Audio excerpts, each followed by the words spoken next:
Hello and welcome to the Writing Momentum Podcast. I'm Christopher Maselli and I'm here with my wife, Gena Gina. Maselli. How you doing, Gina? I'm doing well. We're in the middle of a series Yeah. on writers versus fear, right? And today we're going to talk about how to conquer your inner demons. Last time we talked about facing the fears of writer's block and rejection and failure. And those are all fears that we all face as writers. And it was really such an interesting thing to talk about because these are universal fears that we all have, aren't they? They are, and they're very universal for writers in general that we have to deal with this. This is Yeah. part of our life, and there's the cost of doing business. If you're in the business world, there's the cost of doing business. There's just some things that you have to deal with, bills that you have to pay if you are in certain fields. And for us, unfortunately, those bills can be emotional bills that we have to pay and that we have to just deal with, dealing Uh-huh. with that writer's block, dealing with that rejection, dealing with that fear of failure. So we're going to talk about three more today. That's right. So that we can become debt free when it comes to fear. Debt Right? free of fear. There you go. This is the I Dave see the Ramsey t-shirt series of now. podcasts. The first one we're talking about today is just self-doubt. This is so common. I think, Yeah. and I don't know that there's any way around this because sooner or later you're going to be writing something that you're going to wonder, can I actually write this thing, right? Is this too difficult? Do I know enough to write it? Am I able to, can I physically at this time write this piece because it's just life gets difficult, right? It gets filled with other things.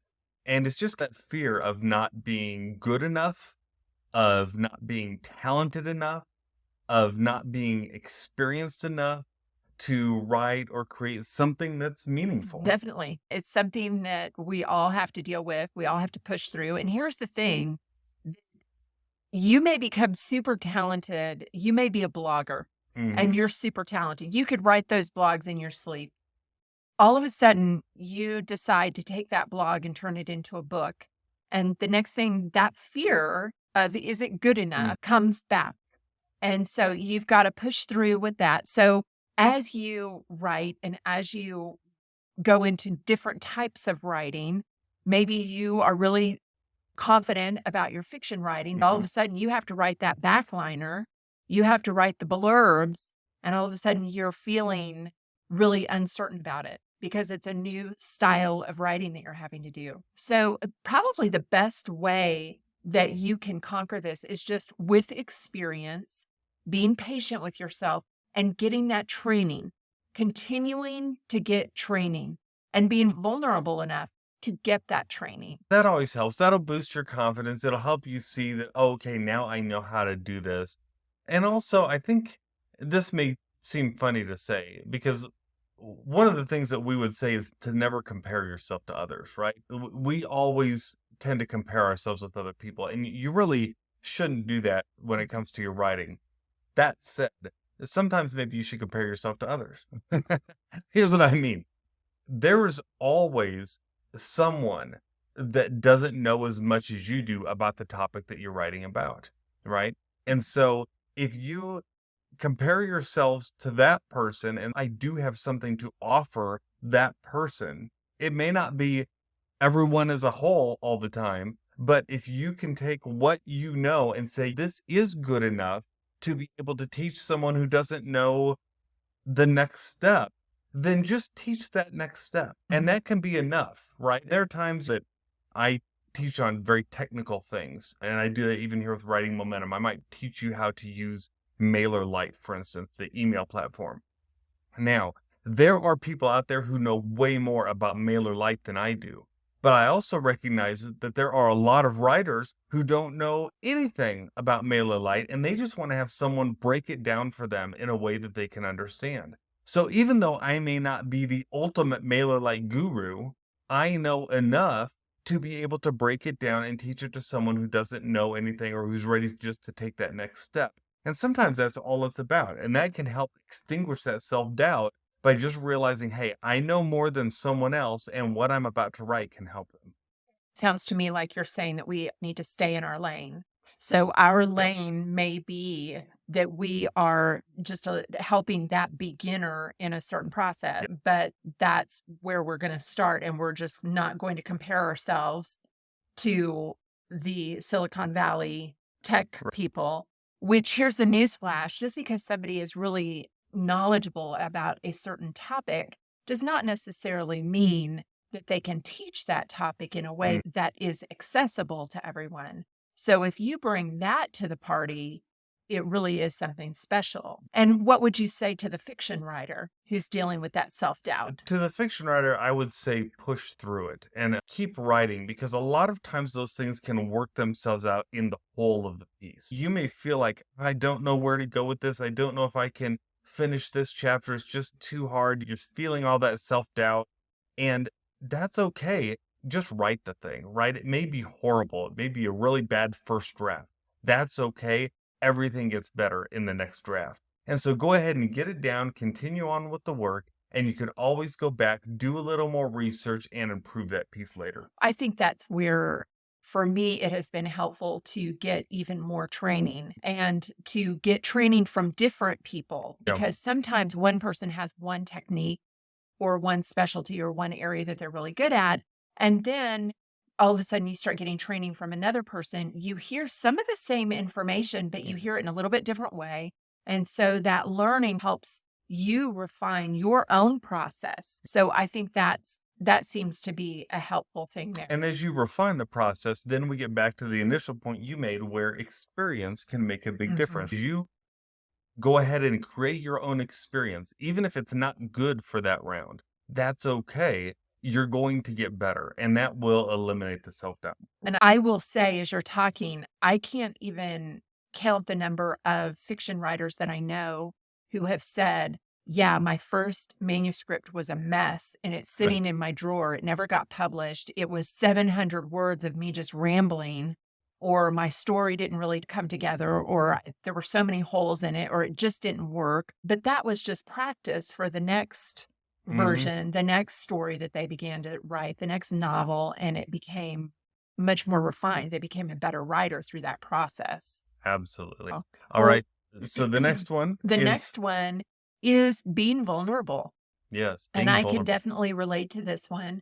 I have written some things before where I've written devotionals, devotion books, daily meditations, that kind of thing, where I've had to share some of my personal failures and some of my personal stories that were not super positive about me and just being vulnerable with my weaknesses and putting that out there. And And so, that's especially hard to do in today's world because Mhm. everyone has an opinion about what you do, right? So Mhm. you put out that vulnerable story and you expose yourself to criticism, to judgment, to what others think and just feel that they are compelled to share. They might do it on an Amazon interview. They might even do it on a podcast where they're going to talk about what they read that you wrote. And that can be just a very difficult thing Mhm. to have to read that and see what someone else's take on what you wrote is. So we're really talking about two different sides of this coin, because Mhm. we're talking about the vulnerability of writing something like a nonfiction Yeah. piece that maybe is speaking from your own personal experience, your own weaknesses, or your own failures that you're going to share.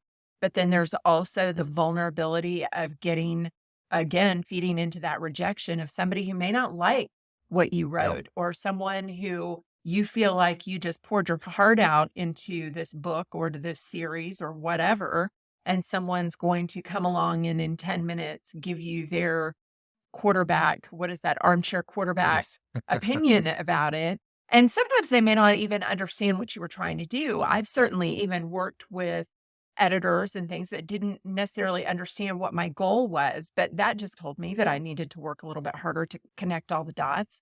But yeah, there's a certain amount of fear of being vulnerable in all of this. That I think the thing with the vulnerability fear is that it becomes less paralyzing the more you write. I think it becomes more, first of all, I don't know that you should read all the comments and all the reviews and everything. Never read the comments, so Don't positive or just negative. just don't feed on the positive, because that's probably not the truth. Don't Mhm. feed on the negative. You're probably somewhere in the middle. There's always areas that we can improve on as writers. But just as you do this, you just get that Mhm. thicker skin. Yeah, you certainly do. And remember that in today's environment too, just being vulnerable is actually something that people can connect with. And even though you'll have people that may criticize you or judge you, sometimes that's the thing that can set you apart because people will identify with you when you are vulnerable and they will see that thing sometimes in themselves. It can be a connection point, and it doesn't matter if other people don't get you. Sometimes that criticism is actually can work to your benefit because others will see that, hey, this is something I identify with. And it doesn't just have to be a nonfiction piece. Remember, you can be vulnerable in your fiction pieces because a lot of us have written fiction pieces that have vulnerable personal stories that we fed on in order to write that fiction piece. And so vulnerability happens in pretty much anything you write. And I think the more real you can be, really, the more successful you'll probably be with it. And I think that's just kind of part of being a creative type. Think of the painters who paint and then put their work out, and some people may not understand it, or they may not like it, or they may be the rabid fan that you're dealing with. Yes. There's just, with all of the creative process, there's going to be a certain amount of vulnerability with Mhm. it that we as writers have to push through. So the third inner demon that we want to talk about today is running out of ideas. And this I often see most expressed from writers who might share their manuscript, like with me or with Gina, but they say, don't show this to anyone because they feel like this is their one good idea. And they're concerned that if it gets out there and someone might steal it, then they have nothing left to contribute. And the truth is, you are not going to run out of ideas. Remember, that idea that you had is a great idea, and there's plenty more where that came from. Don't feel concerned about running out of ideas. I will tell you, as someone who's written Solve It Yourself mysteries for nearly 20 years now, all the time, I face this demon of running out of ideas. You think, oh man, I don't know what in the world the next mystery could be. I have covered every mystery I can possibly think of. And you know what? Little brainstorming, a little bit of putting that nose to the grindstone, and something else comes up every time. You are a creative person. You have plenty of ideas, and don't be fearful about running out and using up all your good ideas. Go ahead and take your best idea and run with it today because another one will be just around the corner. Definitely. And I would even say, I hope that you have some kind of journal that you keep your ideas in, whether that's a hard copy journal or whether it's something on your computer or whether it's in your phone, whatever. Just keep those ideas. You see something that sparks something and you want to write it down, you want to keep Mhm. track of it. Those can be gold mines for you to come back and look at later and to just get that creativity going again. So I think the whole idea of losing or running out of ideas, not having another good one. It's a little bit like writer's block. I think Yes. it's that feeling that I won't be able to do anything more than this. And that's just not true. Even if you tackle a topic that other people have tackled before, your take on it, your Your unique perspective, perspective. your uniqueness is going to come out. And so there's different ways of approaching that. This is a fear that really is more in our own heads, which a lot of this is, but this one is really in our own heads. And when we really start thinking about it, sometimes we can be harder on ourselves than we are on other people. And we can speak more harshly to ourselves than we would ever speak to someone if you sat down and met a new writer for coffee and you sat down and they said, I'm just so scared I never have another good idea. What would you Mhm. say to that person? You would say, are you kidding? I bet if Of we course sat not. here and brainstormed, you could come up with 5 great ideas just off of what we talk about in this hour-long coffee session. But somehow when we get in our own heads, we can become our worst critic, and this kind of self-fulfilling negative prophecy starts happening of, "Oh, I'll never be any good. I'll never be any better. I'll never have another good idea. That was my only one." I will say also that I think a lot of these kinds of fears become less prominent or less powerful when you do have a group of writers that you Yeah. can kick ideas off of one another. And whether that is online or whether that is an actual group in your area that you go to. I know a lot of libraries have groups that meet, or whether you start one, just different things like that. By Uh, getting together with other writers, there's something magical that happens. That's why we have this tagline for these podcasts where we say, "Together we have writing momentum." What that means is you don't have to be isolated as a writer. There is this thought that as writers, we are very isolated people, that we go into our writing room or our writing closet, right? Sit down with our laptops and we are just in our own world. And that is the way we introverted writers work. And I think that has been something that a lot of writers have had to face and feel like that's just the way it is. That's just one of the troubles I have to have that I have to work through as a writer. And the truth is, no, you are not alone in this. Mhm. That's why we do this podcast, is to remind you, you are not alone. You do not have to be isolated. It's together that we have writing momentum. By talking about these kinds of things, you can realize, hey, we're all in this together. And that's why we started Writing Moments. If you want to find out about that, go to writingmoments.com. And you'll see that this is a co-writing group where we write together on a weekly basis every Wednesday for about 1 hour. We have a small teaching and then we write together. And it's just a way that we can encourage one another. And we're writing on our individual pieces, but it's just saying, hey, we're doing this Mhm. together. We're not in this alone. And so do check that out.